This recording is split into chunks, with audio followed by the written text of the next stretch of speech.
বন্ধুরা, আশা করি তোমরা সবাই খুব ভালো আছো আর ভালো আছে তোমাদের বাড়িতে পোষা শখের পাখিরা। তোমরা দেখছো Sourav birds aviary YouTube channel.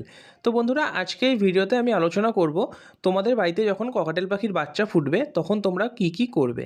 তো কি করলে ককাটেল পাখির বাচ্চা সবকটা তোমরা বাঁচাতে পারবে, কোনো বাচ্চা মরবে না, সবটাই কিন্তু ভিডিওতে আলোচনা করব।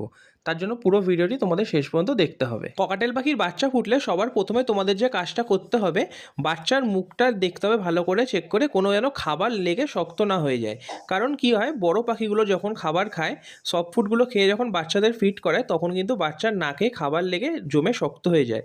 এর ফলে তারা শ্বাস না নিতে পারার কারণে কিন্তু মারা যায়। এরকম কিছু দেখলে বাচ্চাদের নাকটা অবশ্যই তোমাদের পরিষ্কার করে দিতে হবে, তাহলে কিন্তু বাচ্চাগুলো বেঁচে থাকবে। এরপর দ্বিতীয় যে কাজটা তোমাদের করতে হবে, পাখিকে এই সময় বেশি পরিমাণে সফট ফুড খেতে দিতে হবে। সফট ফুডের মধ্যে গম সিদ্ধ, ভুট্টা সিদ্ধ, এছাড়া কিন্তু ছোলাটা একটু বেশি পরিমাণে দেবে। আর ভাত দেবে, ভাতের সাথে কিন্তু সেদ্ধ ডিম দিতে হবে সপ্তাহে 3 থেকে 4 দিন। এরপর তৃতীয় যে কাজটা করতে হবে সেটা হচ্ছে পাখিকে পরিষ্কার পাত্রে জল দেবে। জলের সাথে কিন্তু নিওপেপটিন বলে যে মেডিসিনটা পাওয়া যায় সেটা প্রথম 1 সপ্তাহ পাখিকে খাওয়াতে হবে। তাহলে দেখবে পাখির বাচ্চার কিন্তু কোনো রকম আর হজমের সমস্যা হচ্ছে না।